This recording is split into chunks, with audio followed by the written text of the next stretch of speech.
It's 6 o'clock, so we're going to go ahead and get started. My name is Grace, for anyone who may be joining for the first time tonight. I'm the Outreach Coordinator for NAMI Texas. I have been in charge of the transitions throughout this retreat, so I will be introducing each new item as we work through our agenda tonight. I just want everyone to know that we have a special prize that will be given to one of our PLC leaders at the end of this retreat. And I will continue to make this announcement as we go through the agenda tonight to ensure that anyone signing in a little bit later knows what to do. But if you could please write in the chat box who invited you to this meeting, that would be very much appreciated. To start tonight's retreat, first we have Rolf Holt, the Vice Chair of the NAMI Texas PLC and a member of NAMI North Texas. Rolf will be giving the opening comments for the third and final night of this year's 2020 Peer Leadership Council Retreat. Well, we're really glad to have everybody, and we're grateful also for all the people who have come the first 2 days, and if you're new tonight, welcome again. So what I'd like to do is actually read the general purpose for the PLC. So the NAMI PLC is formed to advance the activities and involvement of the peer membership of NAMI at the local, state, and national level by actively participating in advocacy, issues, and program development. This will be achieved by promoting recovery and enhancing the quality of life of those affected by mental health issues. Also, working actively to support the mission of NAMI Texas and working to preserve the respect, dignity, and human rights of mental health peers. Also, providing information to spreading it widely, the skills training for peers attending for the annual NAMI State Convention, which is coming up here on November 7th. So also the PLC is advising the NAMI Texas Board of the perspectives of their peer members and also communicating the mission of NAMI Texas through active participation in the statewide peer movement. And there's two more highlights here, which are empowering and educating mental health peers to address their issues around care, treatment, services, mutual support, and peer rights. And also maintaining a productive and accountable council. And that's my dog in the background there. Sorry about that. So anyways, so tonight we're going to hear first from Josette, and then we'll hear from Brett. And so then we'll have a scavenger hunt. Then we'll hear from Brad Denson and also Diane Banks. So without ado, we shall get started. And Josette, I think you have the floor. Hi everybody, I hope you're doing well. Let me share my screen. Thank you for being here today. I'm extremely nervous and I didn't think I would actually make it. In fact, some of you are here because I invited you today, not 2 weeks ago, because I didn't know if I would gather the guts to be here. So my name is Josette Pelaton and I'm part of the NAMI Texas Peer Leadership Council. I'm very happy to be here, very nervous, and I might mess up at times because my anxiety is very high. However, being NAMI, the National Alliance on Mental Illnesses, it is providing me with a wonderful platform where it is accepted and understood and where people have empathy over judgment. And I'm very grateful for this. So the title for my presentation is My Story of Struggle and Resilience from a High School Dropout to a PhD Student, and I'm addressing implications of identity and mental health. Whew, and I need to take a breath every now and then. So my story, just like yours, is special, and it is something very hard for me to say and to believe, because my whole childhood I was told that I wasn't very important and that it didn't matter. There was nothing special about me, and I should be only grateful for what I had without feeling any sort of pain or struggle. So I'm going to move on with my next slide. And struggling is not the identity. You must learn to live while you struggle, such that anyone who sees you can separate the struggle from your life. This is something that I keep practicing in every NAMI course and every NAMI presentation that I attend, because it's something that I have to keep on relearning. I am not my mental health conditions. This is something that I have. People have cancer. They are not cancer. People have mental health conditions. They are not their mental health conditions. So struggle for me started in childhood. I struggled being a child because there was normative expectations, unwritten rules of what children should feel and do, and of family settings. I didn't have a mother, and I was bounced around in foster care and family members. So in terms of identity, I didn't know who I was. And I'm still not there yet. But being here today is part of that journey, the willpower to continue on remolding yourself and putting all those broken pieces together. And what I mean by together is not just my broken pieces, but it's yours as well, because we all have broken pieces and we make such a beautiful component when we are all together. So not having roots was very difficult for me when I was a child, not knowing who my mother was and who my grandparents were from my mother's side, and whether I had sisters and brothers, I didn't really know. And my behavior was quite different from many kids, and we didn't have an education on mental health concerns. I was from a very small town in south of France, and my paternal grandparents, who raised me part of my life, did their best with what they had. But it was a big lack of understanding of mental health concerns, and a lack of acceptance that I couldn't be happy, or I couldn't be quote unquote normal. So the struggle you're in today is developing the strength you need for tomorrow. My personal struggle with mental health and identity has a lot to do with the fact that I was terrible at school. I was rebellious, I was angry, I was very depressed. And this is what people saw, but what was inside was very different. And it's still taking me a while to understand myself. Sometimes I don't fully do so, but strength and growth comes only through continuous effort and struggle. On Monday, I told NAMI Texas Peer Leadership Council, you know what, I'm sick, I can't do it. I can't do it. Because, well, I don't know how physically sick I was, whether it was my anxiety that gave me certain symptoms, or whether I was lying, because it's still very hard to say I can't do it because I'm too anxious, because it's not accepted in society. You have to have something that people can justify. Oh, COVID is okay, the flu is okay, but you can be depressed. You can't not handle presenting just because of anxiety. And so that acceptance I still struggle with, and I still have to go through who can I be honest with and to, and what matters to me, which is why I've been very involved with NAMI, because NAMI has given me a platform where I can be myself, even when being myself means I don't know who I am yet. I'm still working towards it. And it's such a relieving feeling that I cannot find anywhere else. Plus, as Diane always states, and she's right, mental health conditions do not discriminate. I have met the most wonderful people through NAMI. They don't discriminate through gender, ethnicity, race, sexual orientation, gender identity, and the list goes on. And there is still an impactful story in all of us. And it's taken me a really long time to forgive myself that I need to learn how to tell my story, and it's okay. It's okay not to be okay, and it's okay not to know who you are.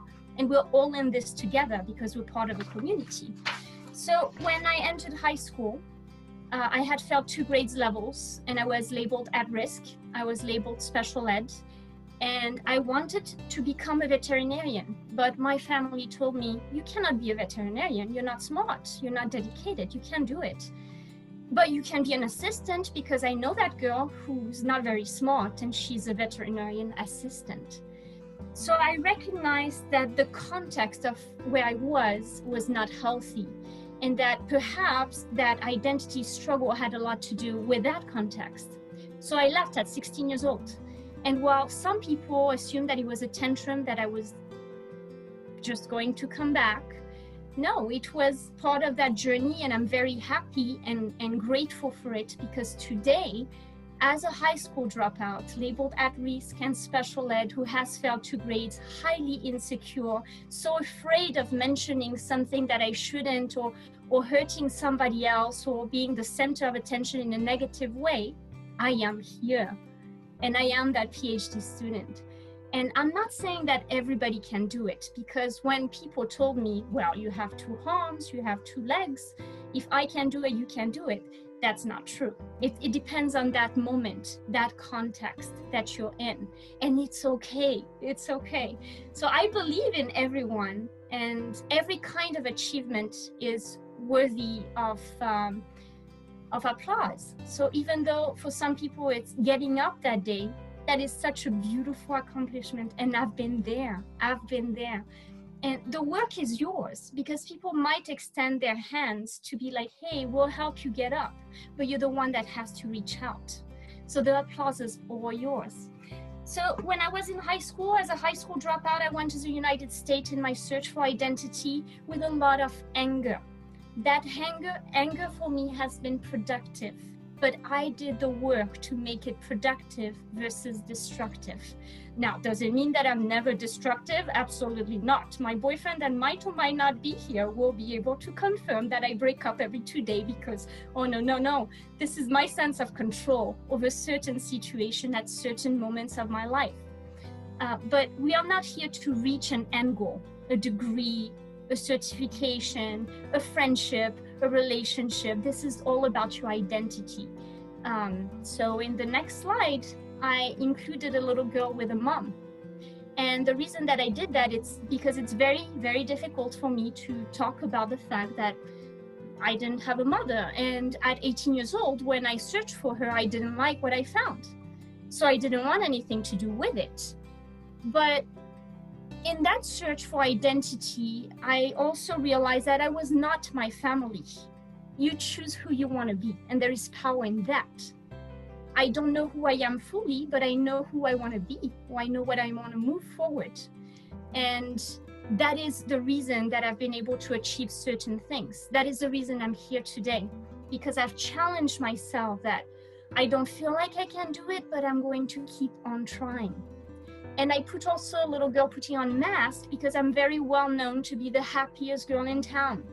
I love to make people laugh, and this is one of my greatest joy. It's also a way to hide my anxiety and my depression. But I am learning how to take off that mask with NAMI. And while it's still very, very hard, I have found a place where it's okay and I don't have to rush out the process of taking off that mask, because everybody is supportive and understanding of it. Be someone's strength, be someone's inspiration, be someone's reason to never give up. So this summer, Diane might know because she is a personal friend of mine, I was about to teach a mental health first aid course, and one of my roommates died by suicide. And it was a, whoa, who am I to teach that course? I cannot teach that course if I cannot see the sign in my own roommate. I am not worth it of that education and of sharing whatever it is that I keep on learning. But I challenged myself because I am a faulty human, and I think that in every platform that I fall under, there is something to be learned and a voice that will be non-judgmental and supportive. So I found a purpose in NAMI. I found a purpose. I love fighting for others, and I'm usually pretty good at advocating for others. But this is a platform where I'm learning to advocate for myself. And it's really hard again, because that mask is very stuck on me, and I work towards a goal to let it all down, to see who accepts me as I am. It is not failure itself that holds you back. It is the fear of failure that paralyzes you. And one of the billion of reasons why I break up with my boyfriend every 2 days is because it gives me a sense of control. That fear of not having control over, oh my gosh, I shouldn't do that certification or that degree because I'm going to fail, is terrifying to me, because I have failed 2 grades level and I was a high school dropout, but it is not really who I am, right? It's part of the journey. So here is a picture of one of my many boyfriends. I'm just kidding. But this is Will Smith. I really like Will Smith. And that was to put a little smile on some of y'all's face. Never underestimate the pain of a person, because in all honesty, everyone is struggling. Some people are just better at hiding it than others. And I'm not very good at giving advice, because I have a certain understanding that what works for me doesn't work for you. So mental health and stigma has a lot to do with playing the game. In every job I apply for, I pretend to be confident. I pretend to be knowledgeable. I pretend to be all together, even though I might have a meltdown in the bathroom right before or right after. NAMI has given me the little push I need to get away from stigma and to tell in the jobs I apply for, you know what? I struggle with severe PTSD, with recurrent major depressive disorder, with reactive attachment disorder. And oh, you don't know what it is? I am willing to explain it to you if you're interested in. It's never the tears that measure the pain. Sometimes it's the smile we fake. So this is not a sad message, because in my title there is a word resilience. And this is one of my favorite actors too, that unfortunately passed away from suicide. And he says, I think the saddest people always try the hardest to make people happy, because they know that what it's like to feel absolutely worthless, and they don't want anybody else to feel that way. And this is a picture of my service dog, Milo, who's next to me, who's been one of my biggest support system, because he never criticized me, even when I mess up. Such a great relationship with my service dog. So the last slide is, what are the hard questions we must seek together? The first picture are some of our NAMI peers, saying that people with mental illness can enrich lives. We are given the beautiful opportunity to be multicultural, not divided by borders, by languages, by anything, literally by anything. And to have a great understanding of the very tiny things that people don't realize, such as, I don't know why someone feels the way they do. I don't know why someone acts the way they do. And the best I can do to be a good community member is to listen non-judgmentally and give my support if I'm able to.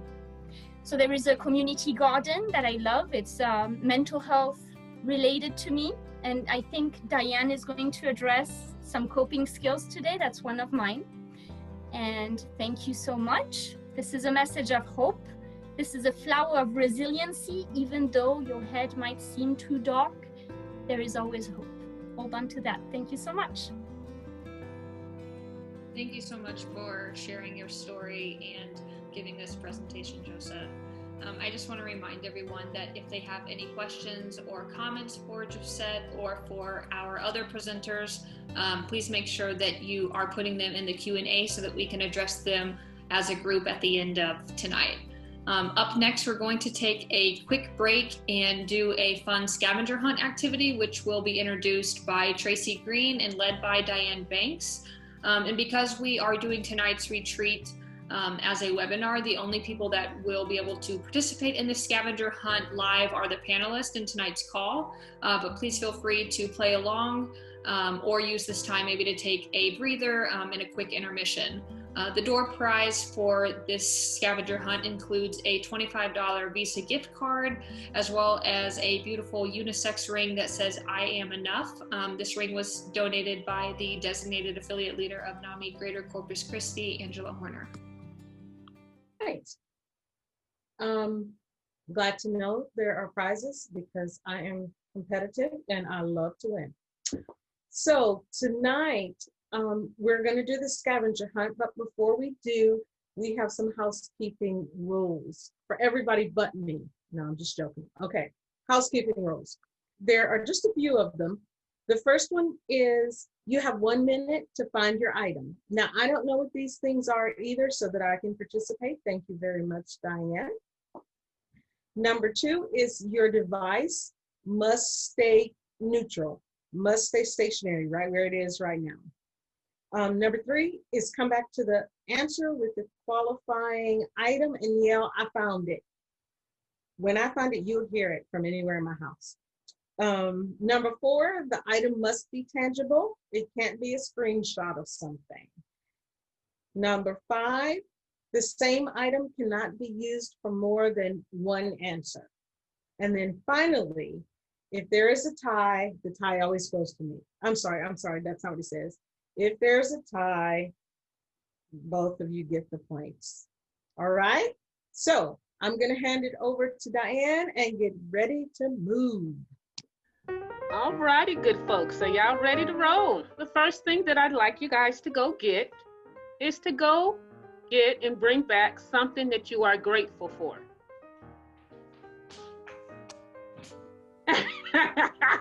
Let's start with Josette. Unmute yourself and tell us what you're grateful for. Okay, I'm grateful for Milo. This is my best friend and my family. Hey, Tracy. I'm grateful for Jerome. He's my boyfriend of 37 years. All right. Rolf, what do you have there? I have a songbook for our church. I just wanted to grab something quick.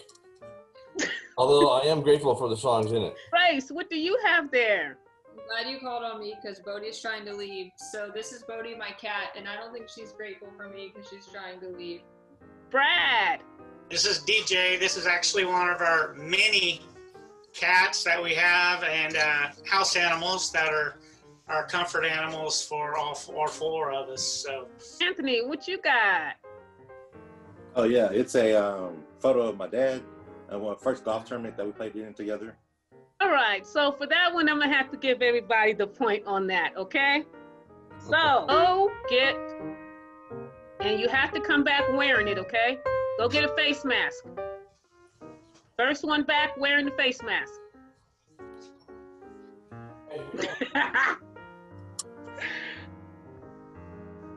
All right, Rolf, we thought you went to the store. Okay, good job, everybody. Josette got back first, Brad. Now remember, you cannot come back with the same thing, okay, that you used already. Go get something you love. Don't come back with Jerome, Tracy. here, done, got it.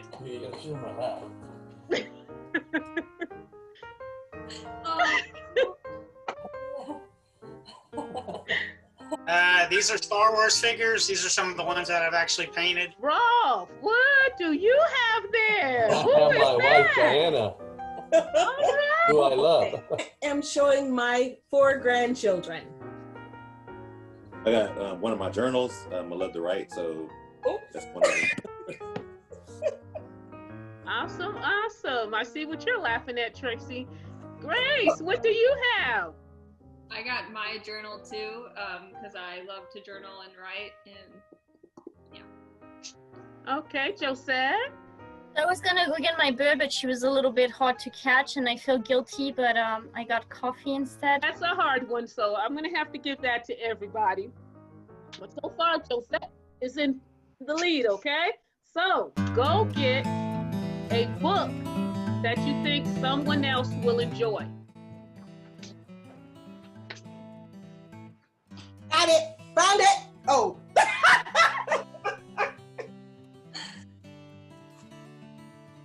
Oh, someone beat me. I hope everybody did. Oh. I have my Bible, so I think it's one of the best books that anybody should enjoy. It's a book called That's What She Said. Pedagogy of the Heart by Paulo Freire was one of my biggest inspiration. Well, I've got a book here, Anger, Taming a Powerful Emotion. Mine is Ignore Everybody. It sits on my coffee table, and it's about being creative and not letting society's norms get in the way of your creativity. Mine's called Silent Impact, and it's a book, like a motivational book on purpose, persistence, and passion.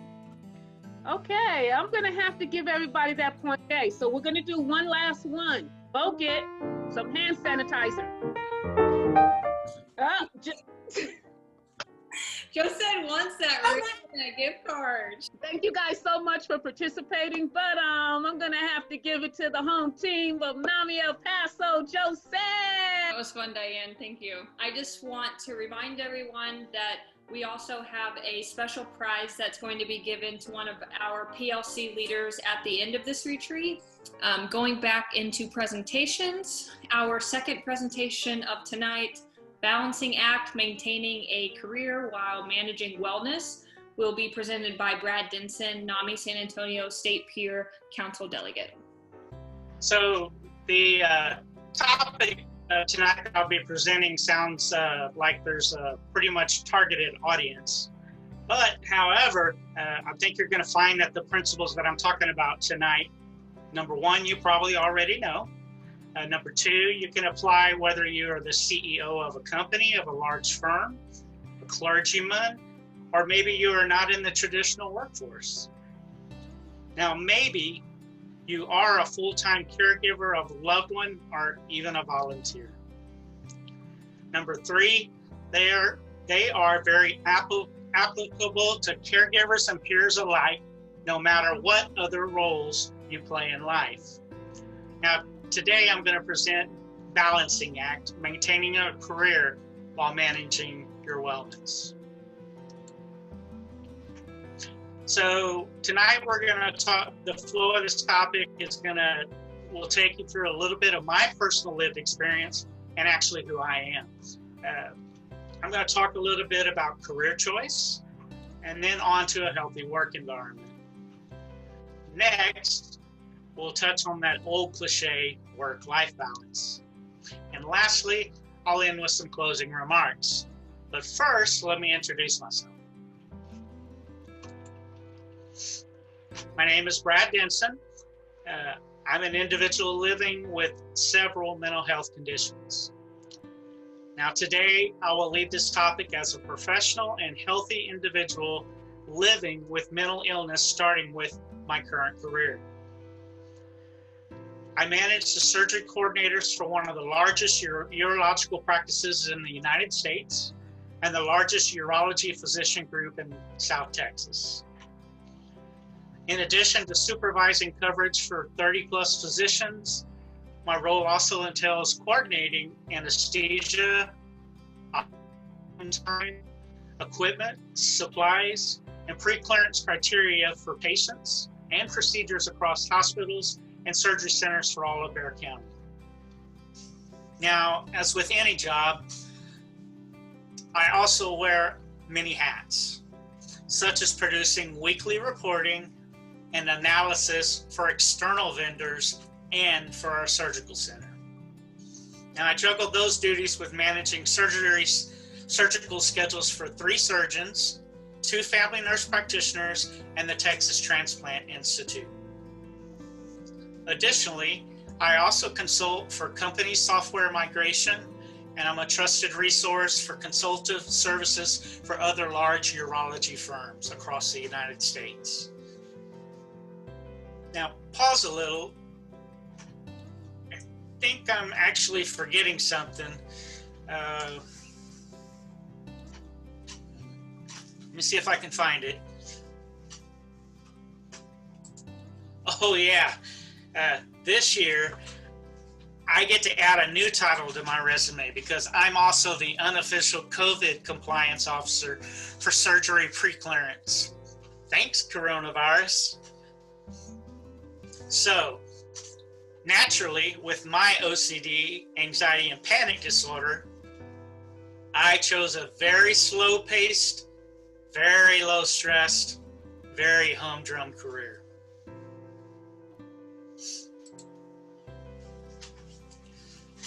Now, on a serious note, how did I know this was going to be the right path for me given all of my diagnosis?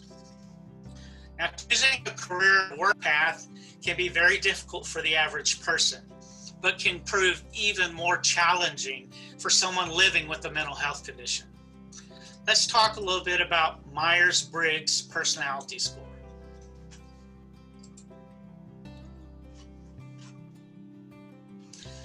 So, a show of hands, who in the audience has heard of the Myers-Briggs personality study? Okay. Now, for those of you who do not know, the Myers-Briggs Type Indicator, or MBTI, it's actually a self-exam of different predictable psychological preferences and how people perceive the world and make decisions. Now, there are 4 parts of the Myers-Briggs Type Indicator, and they are interaction with the world, absorption of information, decision-making, and organization. Now, about 80% of Fortune 500 companies actually use the Myers-Briggs testing to analyze the personalities of their employees, to lead them in fitted roles, and to help them succeed while helping them develop skill gaps. Now, all of that said, a person with mental illness may struggle with identifying their MBTI type because so many illnesses affect mood and affect personality. But actually knowing your Myers-Briggs type is very valuable because there are studies conducted on how your type pairs well with everyday life, your career, and even your diagnosis. Now, it is for this reason that I teeter-totter back and forth among these 4 Myers-Briggs types. I actually know my score, but I also know my limitations and attributes of my illnesses. And I'm actually okay with that. For example, in certain settings, such as the office, I'm very introverted. However, in other settings like social gatherings, I'm actually extroverted. Now, depending on the environment and how many illnesses are manifesting themselves, I may actually switch gears a little. This is actually both typical and very quite normal. Now, over the long term, developing and honing on various qualities that my diagnosis present helps me actually expand and sharpen my skill. And this way, this means that my illness has helped lead to my success, equipping me to pivot roles as needed and enrich my career path. Now, if you'll check out on your time the www.myers-briggs.org, you can learn a little bit more about this topic, or you can actually take the test to find out what your MBTI score is, so you can learn how you might align your career choices and your roles. Now, there is a lot of study around this topic, but in the interest of time, we're going to move on tonight to creating a healthy work environment. Now, choosing and growing a career is actually a long-term activity that develops over time. On a more practical day-to-day basis, we can manage our wellness by promoting a healthy work environment. Forbes.com reported that only 20% of professionals feel they are offered excellent wellness initiatives by their employers. This is actually quite interesting because a healthy workplace makes for good business sense.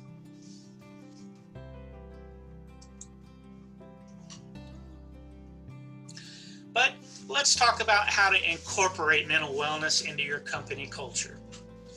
Number 1, create a dialogue. To destigmatize mental health in the workplace, you must make it part of the conversation. With culture set at the top, leadership buy-in is very key. To create a welcoming and safe space, communicate this need by developing a relationship with your direct leaders and let them know you're wanting to help create a healthy workspace.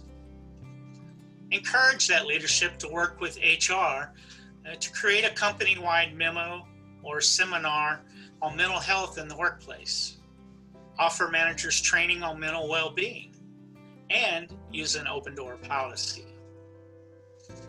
Now you may be wondering, how do I disclose my conditions with my director? My director and I have developed a very professional dialogue through one-on-ones meetings every other week. It wasn't easy, but I did let her know that I struggle with mental health conditions, just like there are days that I struggle as a spinal patient. Now, she knows what is going on at a high level with my personal life, as it can impact my work positively or negatively. If I need some personal time, I just let her know. At first, I was actually very concerned about her reaction, but my transparency let some barriers fall down.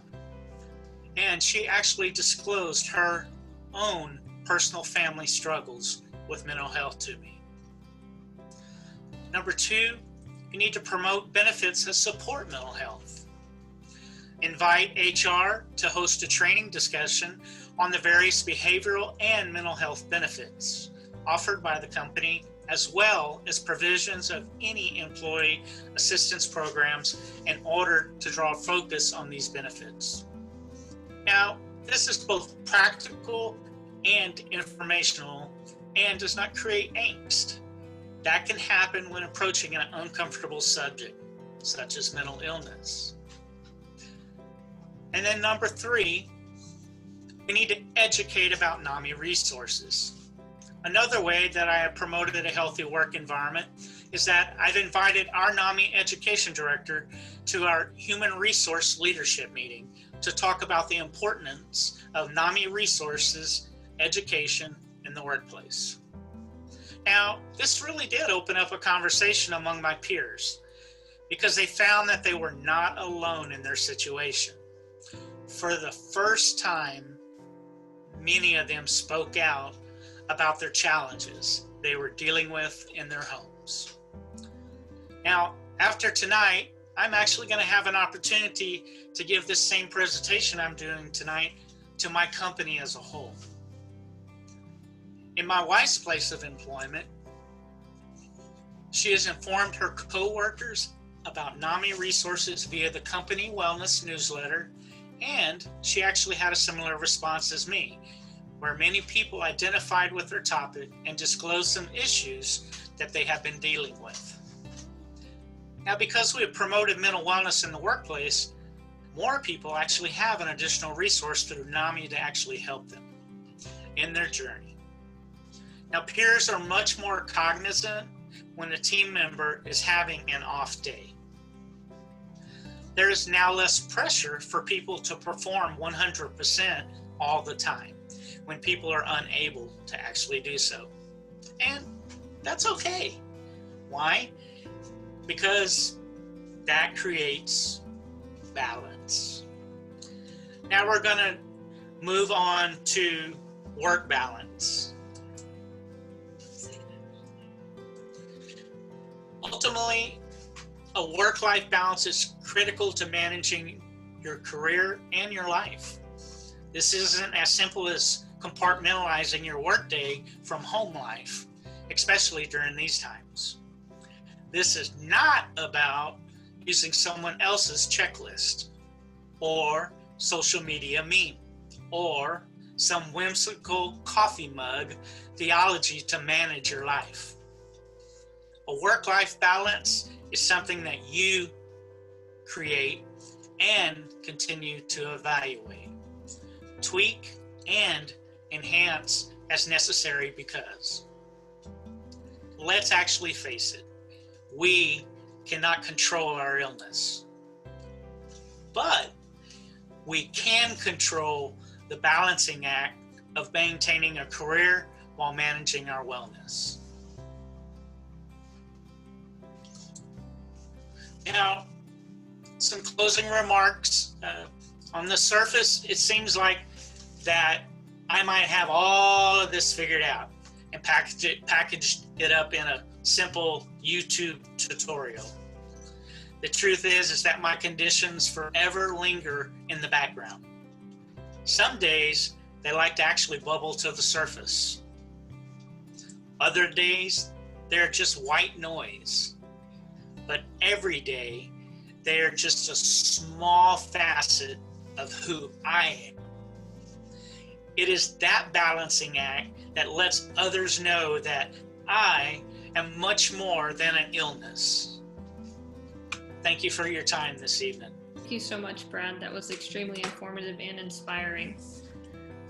Our third and final presentation of tonight's retreat is self-care. It is vital to our mental health, and it will be presented by Diane Banks, NAMI El Paso State Representative and Executive Committee member. Okay.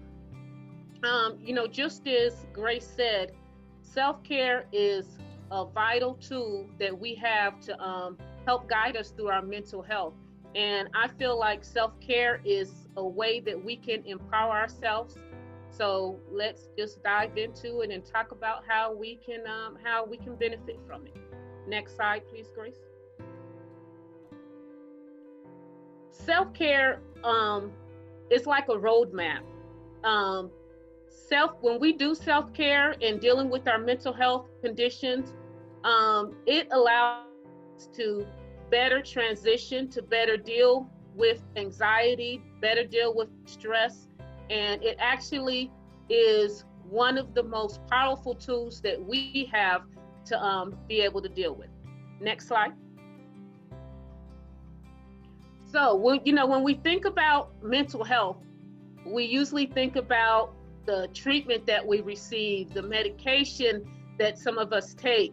We think about the different types of therapy. But the one thing that we do have that's not part of the that doesn't come from the mental health professional, and which is the best piece of the puzzle, is self-care, because that's something that we ourselves can control. Next slide. And just as Grace said, and it was touched on in some of our presentations in the last 2 days. It was touched in some of the presentations today. And though self-care looks different for each of us, it is a vital key to helping us get better, to helping us deal with the journey of mental health. And it actually, it's like a Waze, it's like Google Map, and it helps us to get to that healthy place easier than if we didn't have self-care. Next slide. Now, self-care, just like I said just a few minutes ago, self-care is different for everybody. For Tracy, it could be essential oils. For myself, it can be going to the canyon.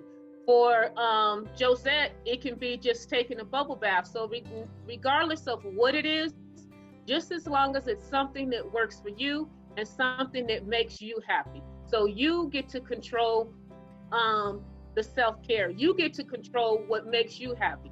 You get to control that well-being. Next slide. Why does self-care impact mental health? It truly does.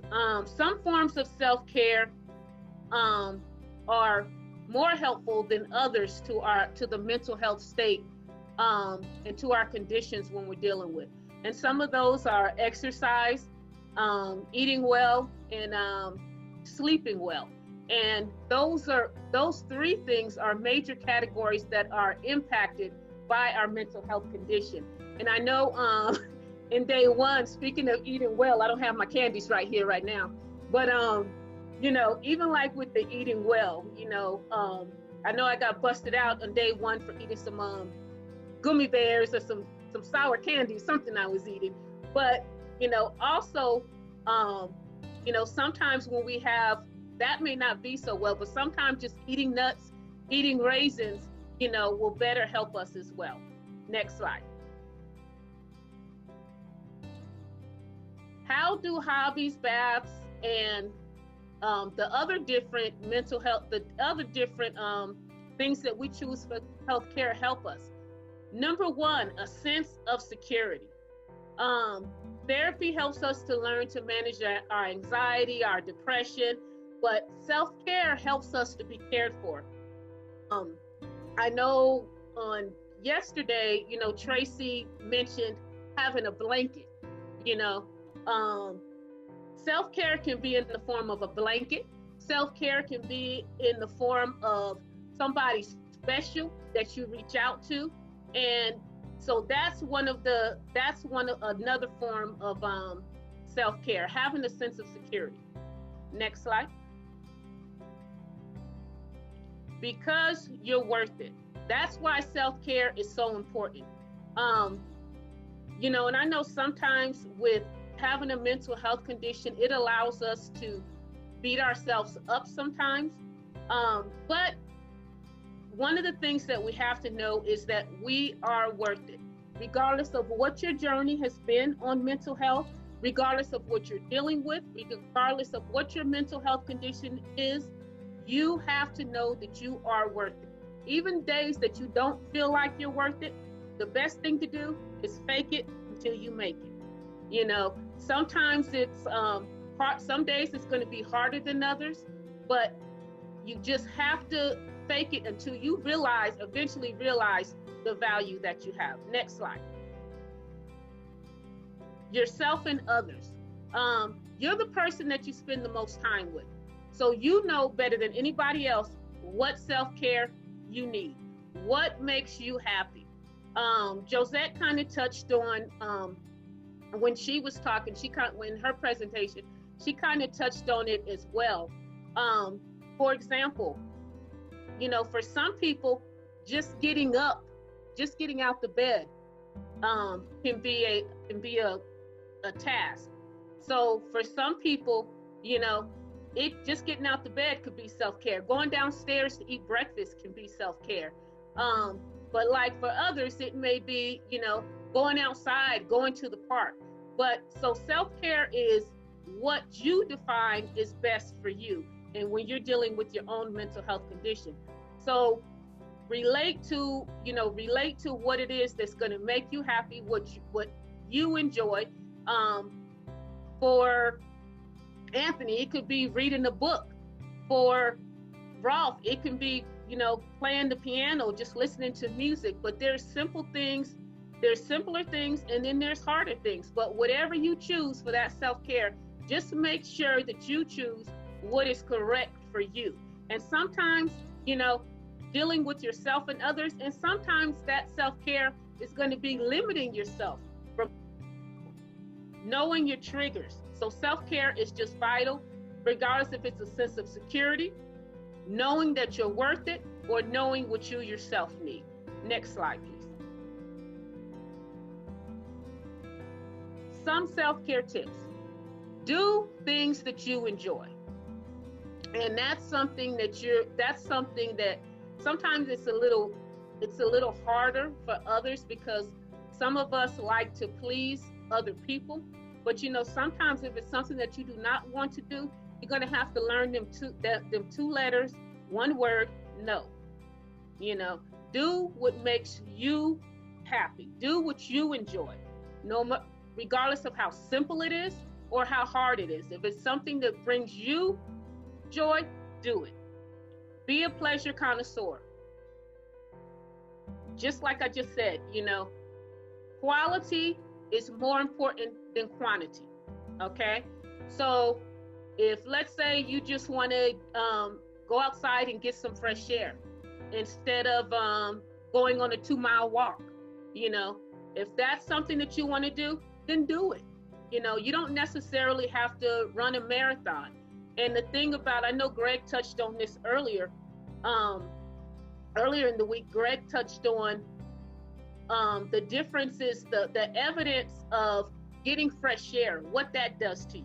That truly does make a big difference when it comes to self-care.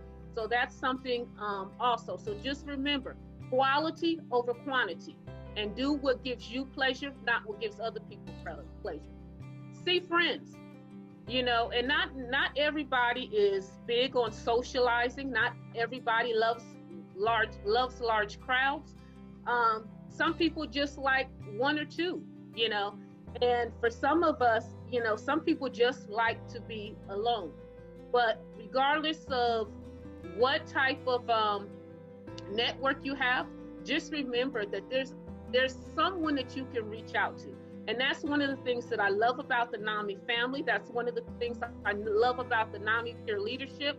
You know, even if you don't want to be around someone, you know, have a virtual meeting, pick up the phone, send a text. You know, there's other ways that you can see people without actually crossing the boundaries that you have for yourself. For those that work, even if it's just volunteering, remember, go home, okay? I know a lot of times with the mental health condition, sometimes we like to bury ourselves so much in work, so much in what we do, regardless if it's school, working on your doctoral work,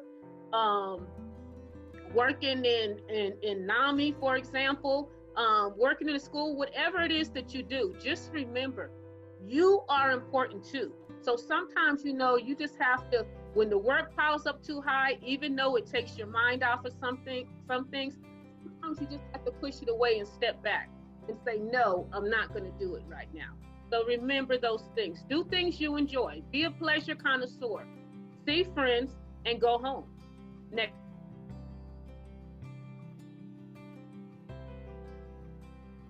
Taking care of you.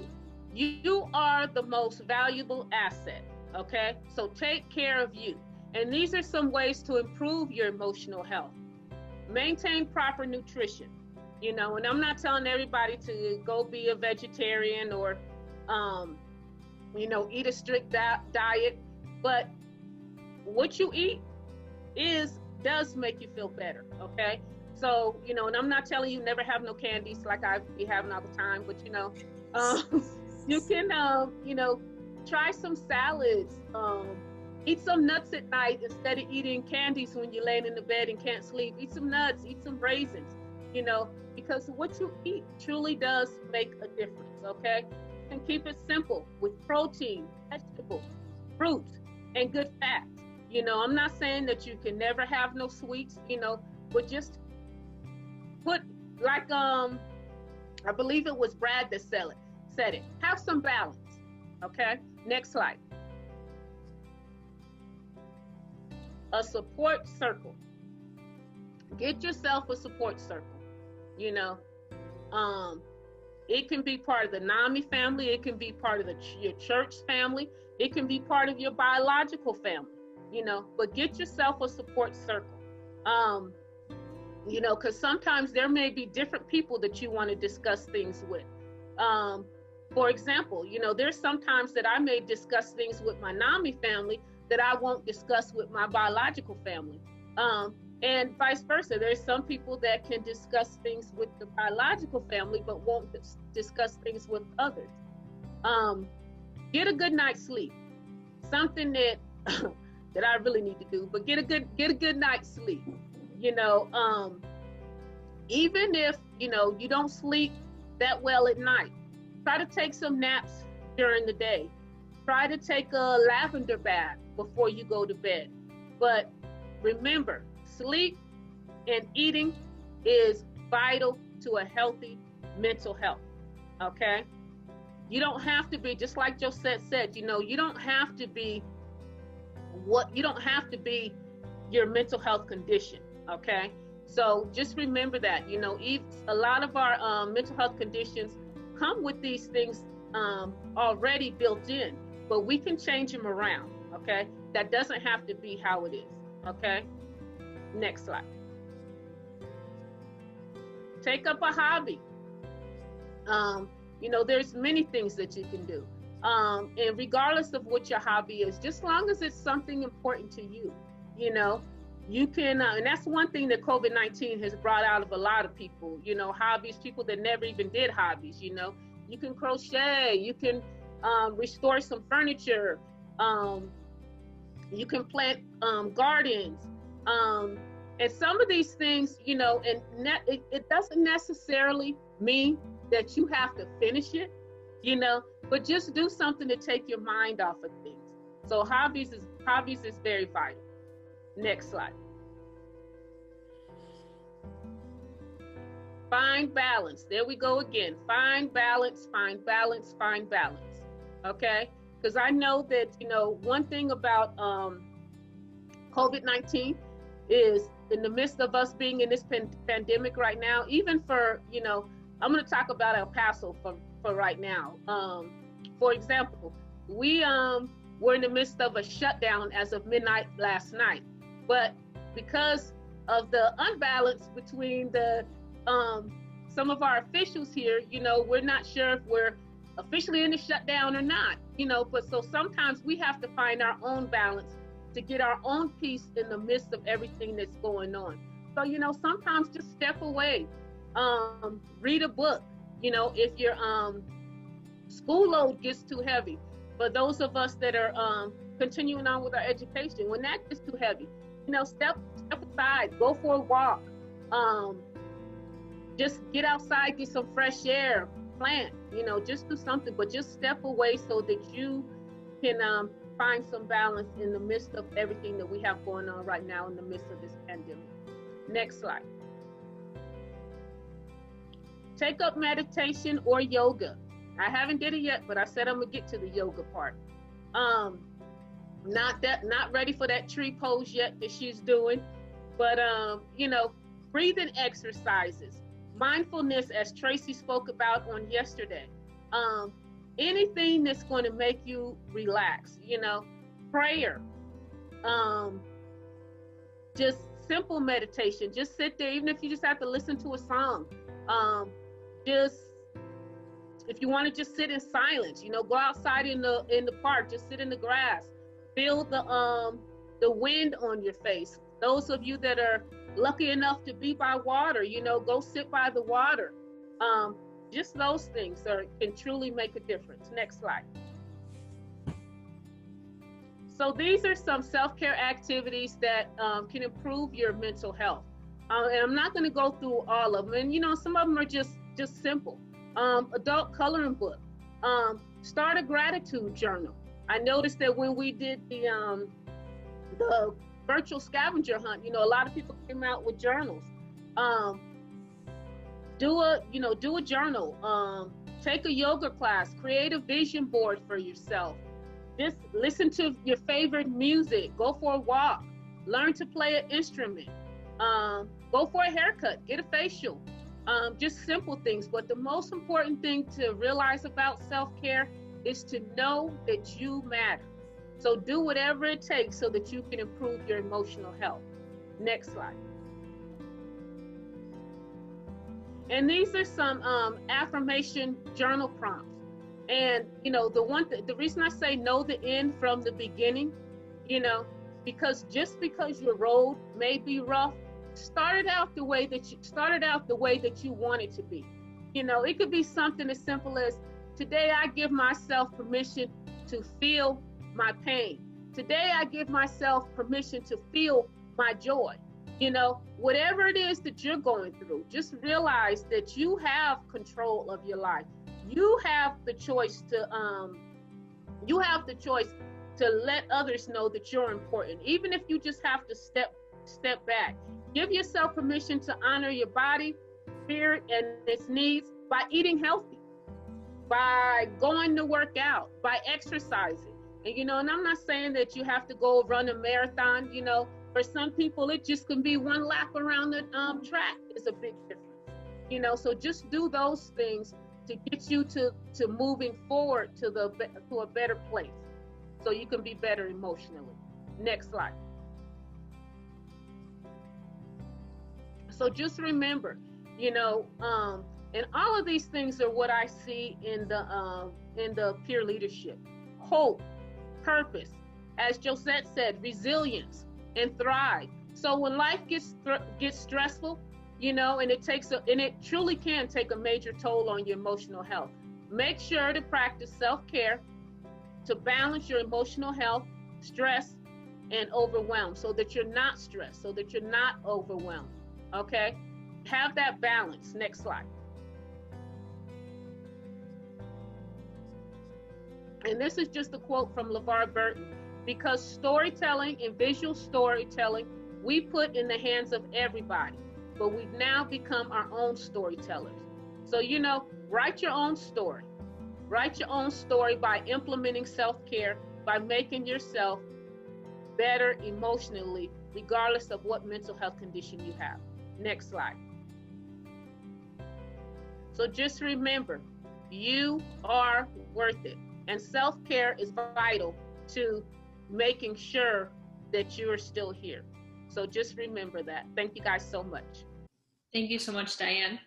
And thank you again, Brad and Josette. People that are panelists can talk freely, but we also have the ability to chat in the chat box or in the Q&A. So if you have any questions for our presenters tonight, please feel free to enter those into the chat box. I will. I want to say that one thing I've noticed throughout these last couple of days is that we all kind of have the same message, and that's to make sure that we take care of ourselves, that we balance our life, and balancing your life is a huge key in overcoming on a daily basis your illness or illnesses, but we never really fully get rid of them.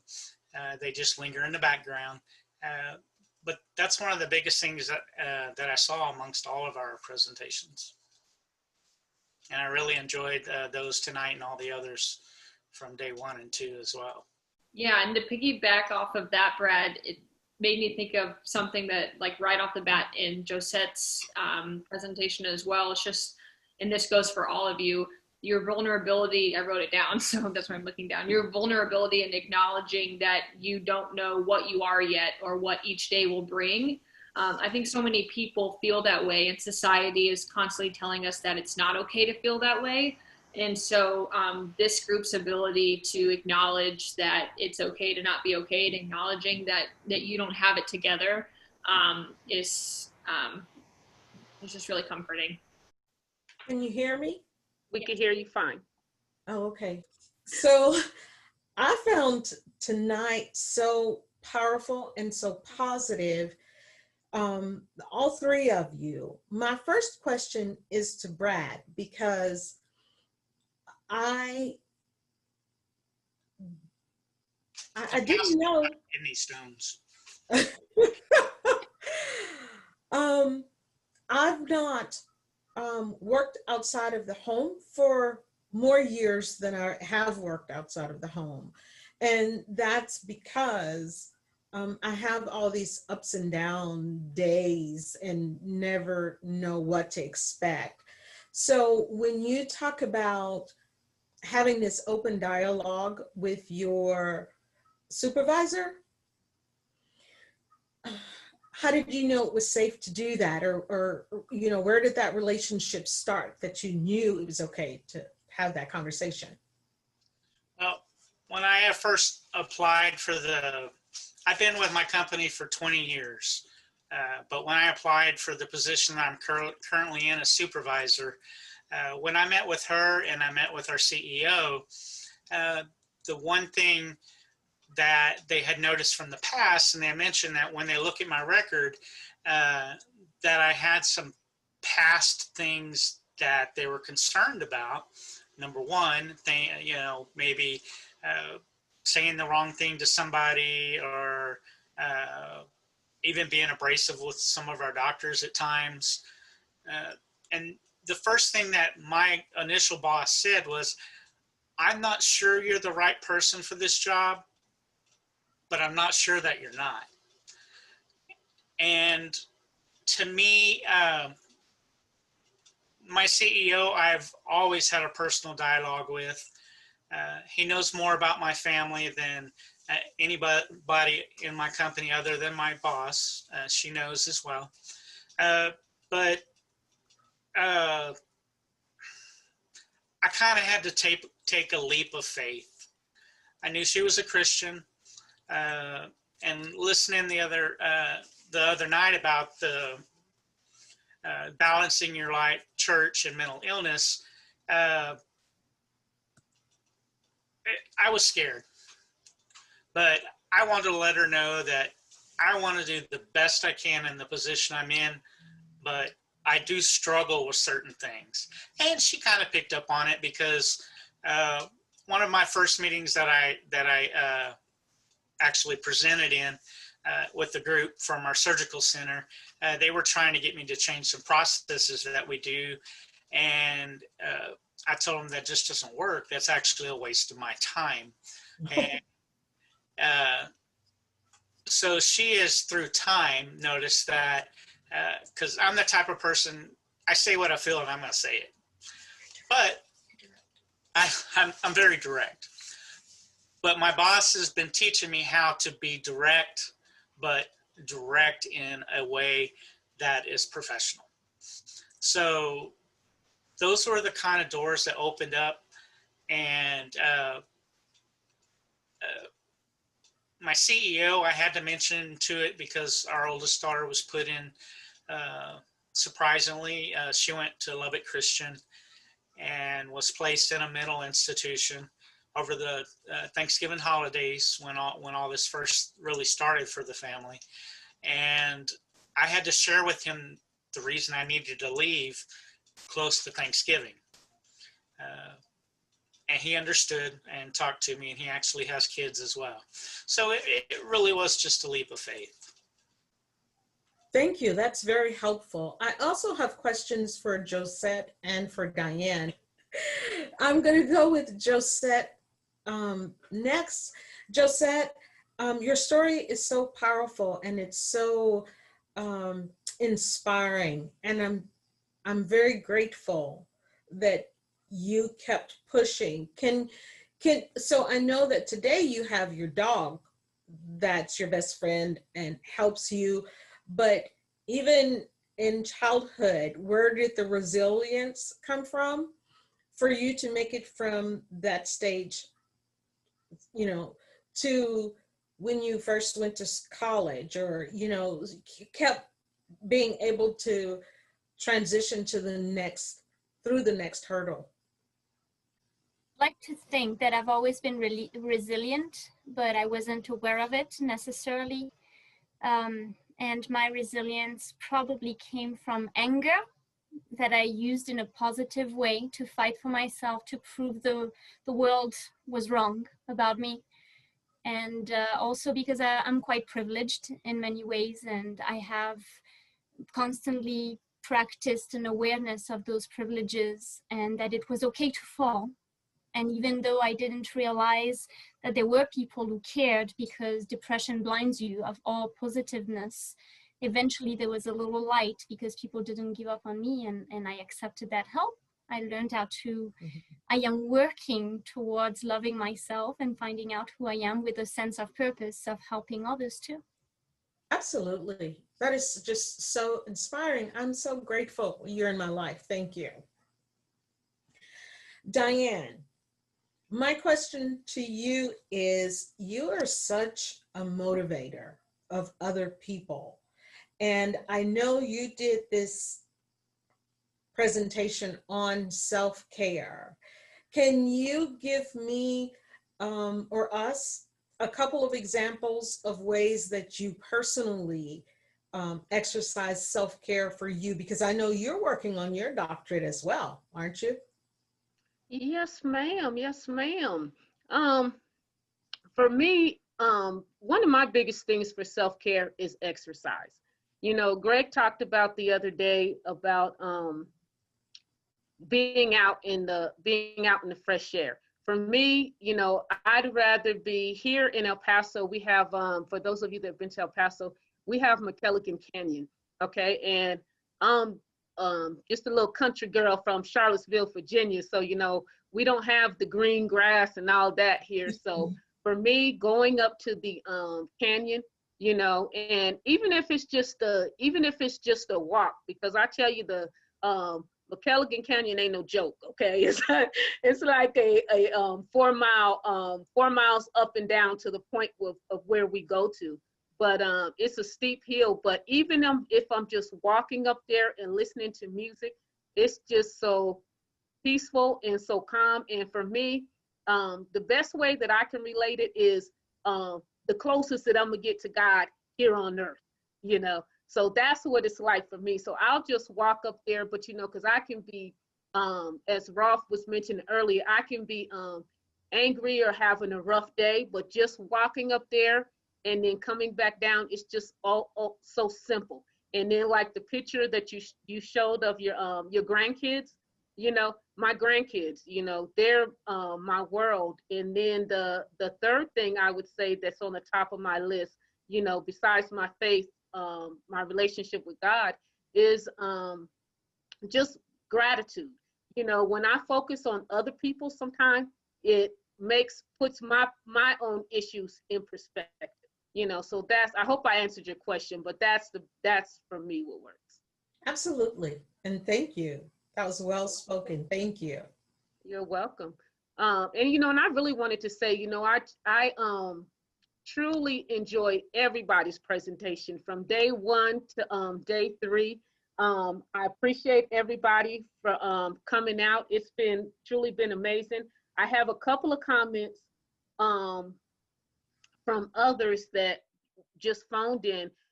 Jackie from Nami Tarrant County said, I thoroughly enjoyed the scavenger hunt. Although not seeing it live, I could imagine it all, and LOL. That's her comment. And then I have another comment. I don't know who it's from because I just have the phone number, so I don't really know who it's from, so I apologize. But this comment says, thank you all so much. I've really enjoyed today. Thank you for letting me know the importance of being resilient, of self-care, and knowing that I too matter, and that I do not have to be ashamed of my mental health condition, even in the workplace. So thank you all so much for opening this forum. Please keep me posted on when the next one will be. These are 3 great presentations. I got something out of all 3 of them. I don't really have any questions, but just kind of some of the notes I took from Diane. You have the self-care, which was very important. I think I can keep on improving on that. And Brad, your presentation was really good. It made me think about redoing the Myers-Briggs because I did it so long ago. I'm kind of curious how I can connect that with my career now. And Josette, you said learn to live while you struggle. I thought that was powerful. Just overcoming the resiliency, and then NAMI being a platform. So it was. I got a lot today. It was really impactful. Just wanted to say one more thing. You know, I really don't like signaling folks out that are the attendees, but there's one attendee that I have no choice but to call out and thank, Miss Deborah Rosales Elkins. She was a huge part of the PLC first getting together, and Rolf may have some comments on that as well. But Deborah, I know we can't see your face, but thank you so much, because I truly feel from the bottom of my heart that the PLC would not be where we are today. We would not be able to push on without you. And, you know, me and Rolf were talking from the onset of this virtual retreat, and we were talking about your, you know, when you first joined us with that the fish presentation that you have. But thank you so much. So next up, we have the final award prize of this year's PLC retreat. And this prize is going to the PLC member who invited the most guests to tonight's retreat. I've been collecting the names as you guys have sent them in. And this prize was donated by NAMI El Paso and is a $50 Uber Eats gift card. And the winner of tonight's prize is Josette. Josette is making out of this retreat like a bandit. I think she has like $5,000 at this point, but you are the winner. Congratulations. Awesome. At least we don't have to send Isidro her email address. You got it, Isidro. She won. I just want to say how remarkable this retreat has been, how remarkable the people of the PLC are that organize this retreat. They've spent the last couple of months working very hard to put this together, and it's been an absolute pleasure and honor to be a part of. I think anyone that gets to know this group is fortunate, and I think anyone who gets to be a part of this group is even more fortunate. So thank you to the Peer Leadership Council for everything that you do to better influence your communities, the state of Texas, and the world. And before I hand it over to Rolf, I want to let everyone know of an upcoming panel discussion, Let's Talk About It Now, which will focus on racism, trauma, and mental health. This event is still in the planning stages, and more information will be coming out soon, so keep an eye out for that. And I'm going to hand it over to Rolf now to close us out for one last time. All right, great. Well, thanks a lot, Grace. Again, I want to thank Josetta, Brad, and Diane. I'm sorry, Josette, I blew that one. But you'll forgive me, I hope. That it's amazing what how brilliant we have such presenters present for us, and I think we'll be going further, much further than we've ever anticipated. So it's great, it's wonderful.